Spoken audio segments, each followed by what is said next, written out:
은혜 받을 하나님의 말씀은 요한계시록 3장 14절에서부터 22절까지 말씀입니다.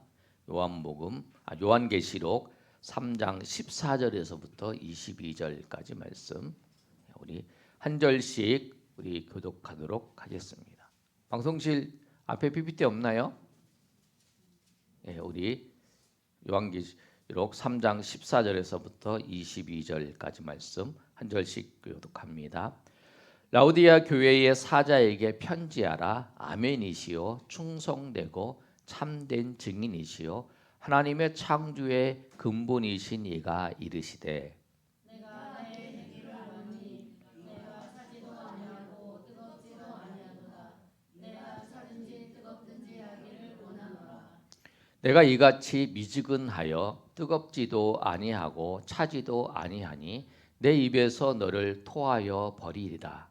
내가 말하기를 나는 부자라 풍요하여 부족한 것이 없다 하나 내 곤고한 것과 가련하는 것과 가난한 것과 눈먼 것과 벌거벗은 것을 알지 못하는도다.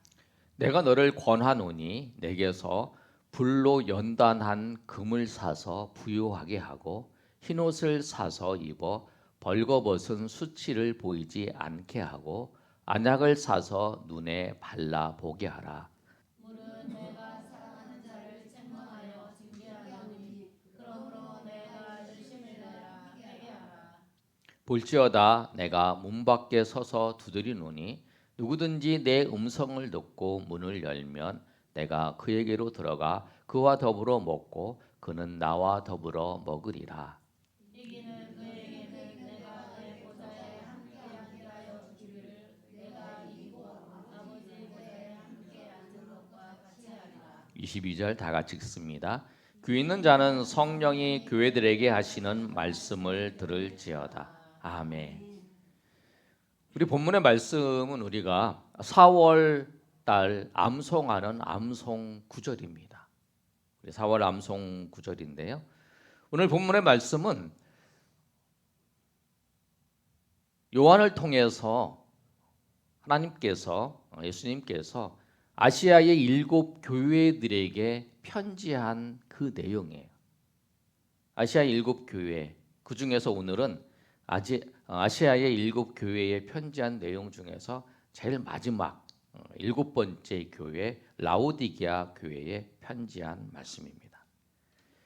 이 라오디게아 교회는 그 지역은 북쪽으로는 히아라볼리라고 하는 지역이 있고요. 동쪽으로는 골로새 지역이 있어요. 우리가 성경의 말씀에 골로새 지역을 많이 들어보셨을 거예요. 왜냐하면 골로새서 성경을 우리가 알고 있기 때문에 그렇습니다. 그런데 이 지역은 어떤 지역이냐면 그 당시에 굉장히 부자인 지역이었어요. 얼마나 부자였냐면 AD 60년경에 큰 지진이 일어났어요. 지진이 일어났는데 로마, 그 당시에는 다 로마가 지배하고 있었기 때문에 로마 황제가 네가 그 지진이 일어났으니까 우리가 이 국가에서 너희를 지원해 주겠다, 이렇게 말을 한 거예요. 그런데 이 라오디게아 이 지역에 있는 사람들이 뭐라냐, 필요 없다. 그러냐면 우리 자체의 힘으로 충분히 우리가 재건할 수 있다, 그렇게 말하는 교회, 그 지역에 따라요. 그만큼 그 지역에 있는 사람들이 굉장히 부자였고 부유한 그런 곳이었습니다. 그런데 그 지역에 교회가 세워진 거죠. 그리고 교회가 세워지고 또 복음을 듣고 이제 예수님께서 요한을 통해서 그들에게 말씀을 하신 거예요.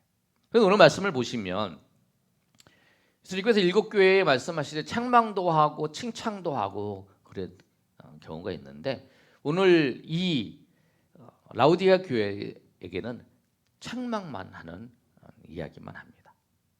그런데 이 교회 지금부터 한 2000년 전에 있던 교회가 교회에 하신 말씀이 우리와 무슨 상관이 있느냐, 우리 이렇게 생각할 수 있는데 이 7개의 교회는 말씀을 통해서 주님께서 우리에게 하시는 말씀이라는 거예요. 하나님의 말씀은 시대와 장소를 초월해서 우리 모두에게 말씀하시는 이야기입니다. 그래서 이 말씀을 통해서 우리가 하나님께서 우리에게 라오디게아 교회를 통해 말씀하신 말씀을 통해서 여러분에게 말씀하시는, 또 우리에게 말씀하시는 하나님의 음성을 듣는 그런 시간이 되시기를 예수님의 이름으로 축원합니다. 라오디게아 교회에 대하여 책망하시고 있는 말씀인데, 뭐라고 말씀하시면서 책망을 하냐면 올바른 믿음 생활하라고 말씀하시는 거예요. 올바른 믿음 생활. 오늘 말씀의 제목이 나의 주인은 누구인가요? 너희가 예수님을 영접했다라고 하는 것은 뭐냐면, 예수님을 내가 믿었다라고 하는 것은 예수님이 나의 주인이다라고 하는 걸 고백하는 거예요. 예수님은 나의 주인이시다. 주는 그리스도시요 살아계신 하나님의 아들입니다. 하나님, 예수님은 구세주이십니다. 예수님은 하나님이십니다. 고백하는 것은 뭐냐면 내 인생에 내가 주인이 아니고 예수님이 주인이시라고 하는 고백이죠. 그런데 이들은 그렇지 못하는 거예요. 올바른 신앙, 예수님을 믿는다고 믿었으면서도 이들이 그들의 삶의 모습은 정말 믿음의 모습의 그 생활을 보여주지 못하고 있는 거예요. 그래서 예수님께서 오늘 말씀하시는 거예요. 15절의 말씀을 한번 읽어볼까요? 자, 시작. 내가 내 행위를 아노니 내가 차지도 아니하고 뜨겁지도 아니하도다. 내가 차든지 뜨겁든지 하기를 원하노라. 아멘. 자신이 누리고 있는 풍요가 이들에게 있는 거죠. 굉장히 부자이니까. 그런데 자신의 풍요함을 누리고 있어요. 그런데 그들의 신앙의 모습은 아주 태만한 모습이라는 거예요. 그렇다고 이들이 완전히 세상 사람과 똑같지는 않아요. 세상 사람하고 좀 달라요. 왜 그러냐면 주일날 하나님 앞에 나와서 예배하고 있기 때문에. 주일날 나가 하나님 앞에 나와서 예배를 하는 것은 같아요. 그러나 그들이 모습은 별반, 교회 나와서 하나님 앞에 예배하는 것 말고는 세상 사람이나 별반 다르지 않는 그런 모습으로 신앙생활하고 있는 그들을 보면서 주님께서 말씀하시는 거예요. 근데 이걸 보면서 주님께서 뭐라고 말씀하시냐면, 아까 말씀드렸죠. 히에라볼리가 북쪽으로 한 11km 떨어져 있다 그랬잖아요. 근데 거기에 무슨 나오냐면 온천수가 나와요. 근데 온천수가 나와서 아주 뜨거워서 거기에 온천에 가서 그 온천 목욕을 하고 관광지로 다 유명한 곳이죠. 그런데 그 물이 이 라오디게까지 이렇게 쭉 타고 오면 그 뜨거운 물이 다 식어요. 아주 미지근한 물이 되는 거예요. 그러니까 아무런 그 온천에 대한 그런 메리트가 없어지는 거죠. 미지근하니까 온천도 아닌 거죠. 그렇게 되어버리는 거예요. 그리고 그 골로새 지역은 아주 차가운 물이, 아주 그 시원한 차가운 물이 배출되는 거예요. 근데 그 지역으로 오면 이제 그 물도 아주 미지근한 물이 되는 거죠. 근데 그걸 보시면서 예수님께서 말씀하시는 거예요.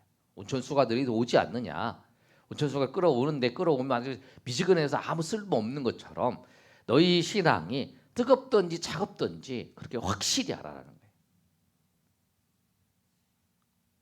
여기서 뜨겁든지 차갑다는 너희가 신앙이 없든지 신앙이 있든지 그렇게 하라는 말이 아니라, 너희가 물이 뜨거운 거, 그 다음에 차가운 거를 그 모습을 확실히 드러내는 것처럼 너희가 예수 그리스도를 믿는 사람으로서 너희가 똑바로, 너희가 올바르게 정말 예수 믿는 하나님의 백성으로서의 삶을 살아가라, 이렇게 말씀하시는 거예요. 만약에 이 미지근한 그 신앙생활을 그렇게 하고 있다면 어떻게 할 것이냐? 주님이 말씀하고 있어요. 주님이 뭐라고 말씀하냐면 내 입에서 토해버리겠다. 16절에 이렇게 말씀하고 있습니다. 우리 16절 한번 읽어볼까요? 자, 시작. 내가 이같이 미지근하여 뜨겁지도 아니하고 차지도 아니하니 내 입에서 너를 토하여 버리리라. 아멘. 주님이 이렇게 말씀하셔요. 믿음의 사람으로서 정말 그 모습을 올바르게 하나님 앞에 신앙생활하라 하는 말씀이죠. 신앙생활은 우리 자신도 한번 잘 살펴보시길 바랍니다. 내가 어떤 모습으로 신앙생활을 지금 믿음 생활을 하고 있는지, 차든지 뜨겁든지 분명히 하라라고 하는 것은 하나님의 백성으로서의 그 삶을 내가 살아가고 있는지, 교회를 다니는데 세상 사람과 똑같은 모습은 아닌지, 예수님을 믿고 있는데 믿지 않는 사람과 별반 다르지 않는 모습인지 내가 한번 살펴봐야 돼. 나는 어떤 모습인가? 내가 정말 주님을 뜨겁게 하나님의 백성으로서 내가 살아가고 있는지. 오늘 라우디아 교회를 통해서 그 교회의 성도들에게 말씀할 뿐만 아니라 이 시대를 살아가는 우리에게도 말씀하는 거예요. 너는 정말 그렇게 살고 있느냐? 너는 하나님의 백성으로서 살고 있느냐? 오늘 이 말씀을 통해서 나의 생각, 나의 행동, 나의 말이 정말 믿음의 사람으로서 말하고 있고 우리가 생각하고 있고 행동하고 있는지 한번 우리 자신을 살펴보시기 바랍니다. 그래서 우리가 저 사람은 말은 안 해도 저 사람은 정말 평범하지 않는 사람이다. 정말 저 사람은 뭔가 다른 게 있다. 저희 마음속에 저 생각하고 행동하는 것을 보면 저 사람은 정말 그 무언가가 있다. 믿지 않는 사람들이 그렇게 우리를 볼 수 있도록. 그래서 우리가 믿음의 사람이 삶의 자리에서 믿음의 사람으로서의 삶을 살아가기를 주님은 원하시는 거예요. 그런 삶을 사시기를 축복합니다. 그러면 우리가 어떻게 해야 되는가? 우리가 회복해야 됩니다. 두 번째 한번 읽어볼까요? 자, 시작. 회복해야 됩니다. 주님께서 오늘 라우디아 교회에 말씀하시면서 회복에 대해서 세 가지로 처방을 해주십니다. 세 가지 처방을 해주시는데 18절 말씀을 보면 뭐라고 말씀하시냐면 불로 연단한 금을 사서 부유하게 하라라고 말씀하세요. 내가 너를 권하노니 내게서 불로 연단한 금을 사서 부유하게 하라라고 말씀하는 거예요. 믿음을 부유하게 하라고 하는 거예요. 자신이 부자라고 생각을 한 거예요. 이들은 17절의 말씀에도 이렇게 말씀하고 있잖아요. 내가 말하기를 나는 부자라 하여 부자라 부유하고 부족한 것이 없다 하나. 자기들이 생각하기에는 나는 부족한 것이 없고 나는 부자다 이렇게 생각하는데 예수님이 보시기에는 너는 곤고하고 가련하고 가난한 것, 눈먼 것, 벌거벗은 것을 알지 못한다라고 말씀하시는 거예요.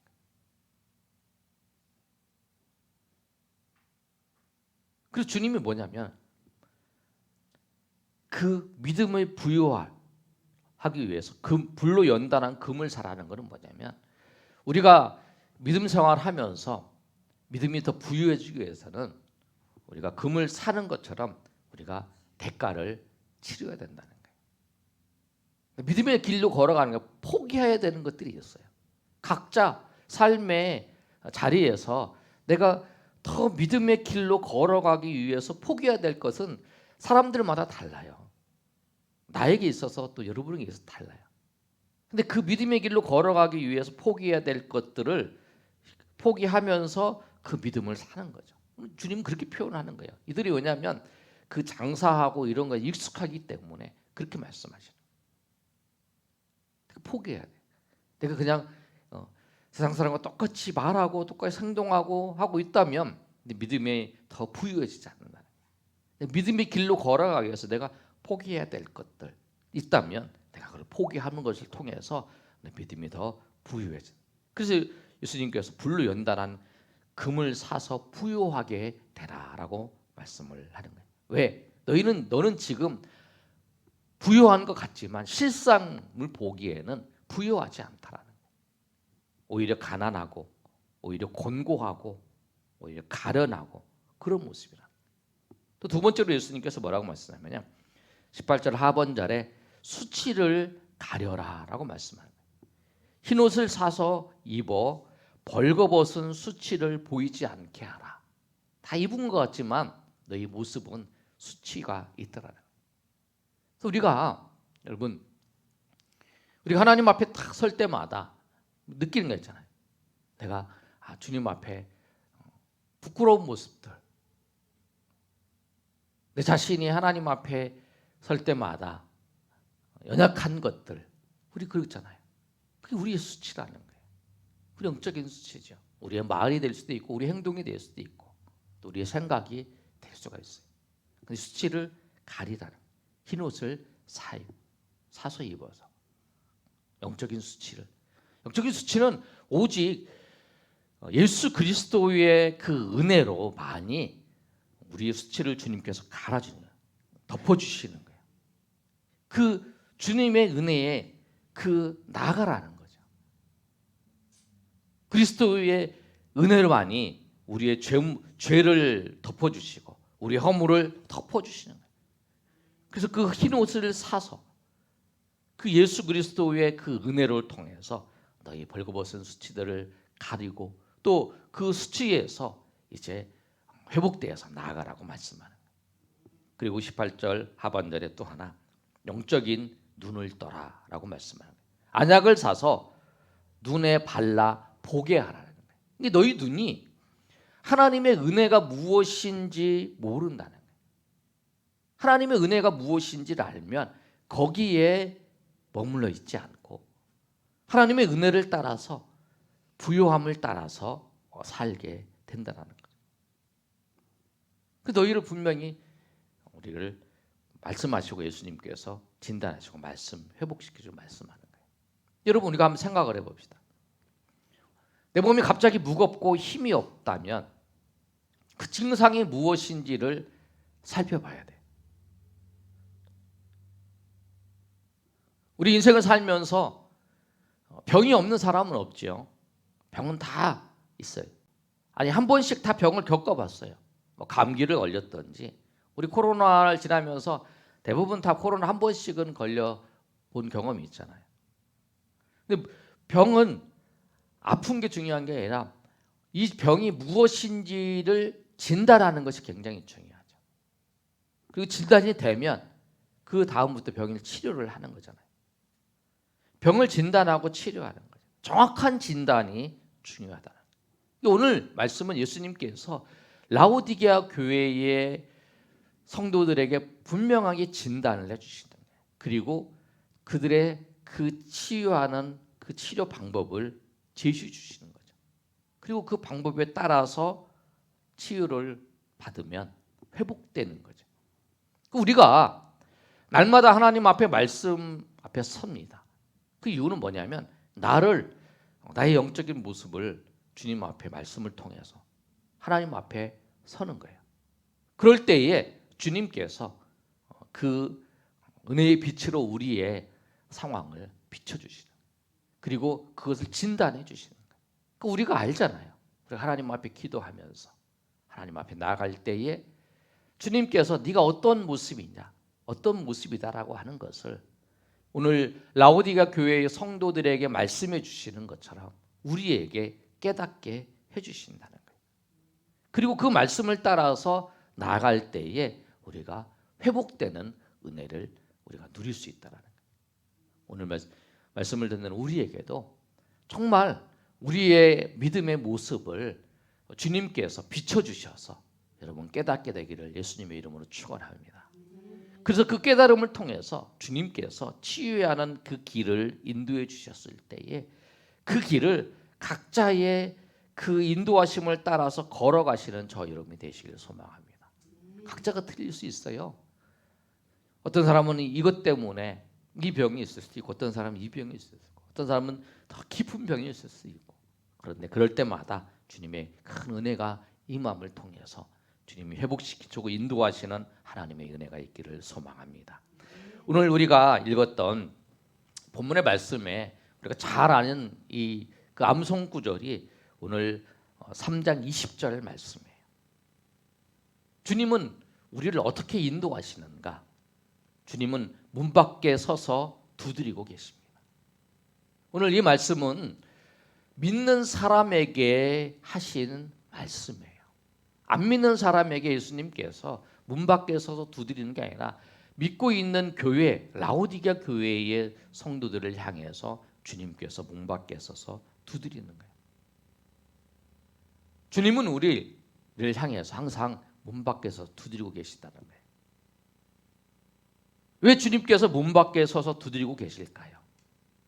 우리가 우리 마음 문 안에 예수님이 계시지 않기 때문에 예수님이 문 밖에 서서 두드리는 거예요. 왜 이런 일이 생겼을까? 우리가 예수님을 영접했어요. 나의 구주로 고백을 했어요. 그런데 내 인생에, 내 마음에 주님을 모셔드리지 않고, 주인의 자리에 모셔드리지 않고 주님을 문 밖에 보내는 거예요. 문 밖에서 계속 예수님께서 두드리고 계시는데 문도 안 열어주고 그냥 내가 하고 싶은 대로 하고 내가 원하는 대로 하고 그런 모습이에요. 그런데 주님은 변함없이 문 밖에 서서 두드리고 계시는 거예요. 내가 문 밖에 어느 집에 갔어요. 내가 문 밖에서 문을 두드리고 있어요. 근데 문 안 열어줘요. 한 번, 두 번, 세 번 문 안 열어줬어요. 그러면 그 집에 가지 않는다는 거예요.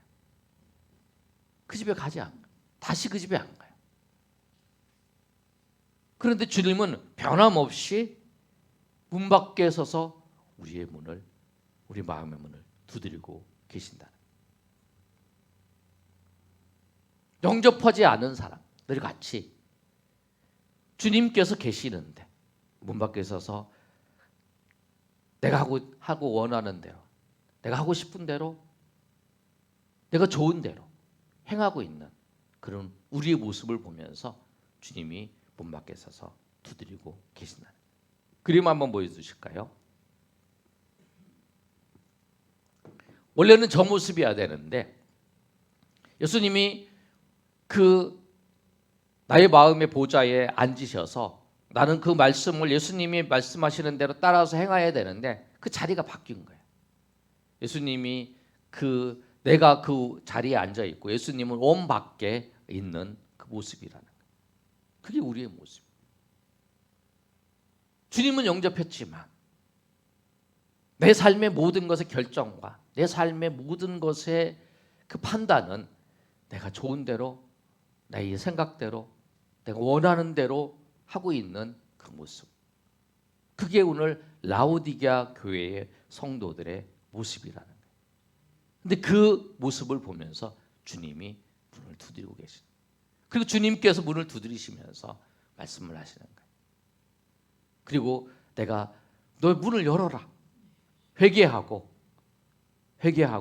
주님을 영접하고 다시 주님을 영접해서 주님 앞에 나아갈 때 우리 지금 이미 영접했죠. 우리 예수 믿어요. 그런데 두드리고 계시는 거예요. 왜?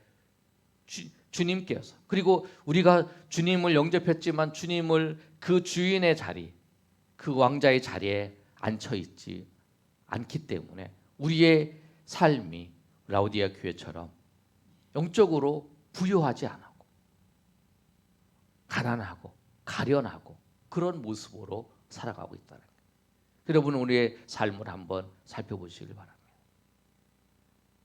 우리 인생이 정말로 참 주님의 은혜 가운데 참 주님이 주시는 부유함을 느끼고 평강을 느끼고 은혜를 느끼는 길은 뭐냐면 저 자리에 내 인생의 주인의 자리에 주님을 모셔드리는 거예요. 주님이 저 밑에 내려왔다면 다시 주님을 모셔드리고 내 인생의 모든 계획이 내 계획이 아니라 주님이 원하시는 대로 주님이 뜻하시는 대로 그 길을 찾아서 걸어가는 그 길이 가장 행복한 길일 뿐만 아니라 가장 부유한 길이고 그리고 가장 인생 속에서 행복을 누리는 길인 줄 알고 날마다 주님 앞에 나아가시는 저 여러분이 되시기를 예수님의 이름으로 축원합니다. 아멘.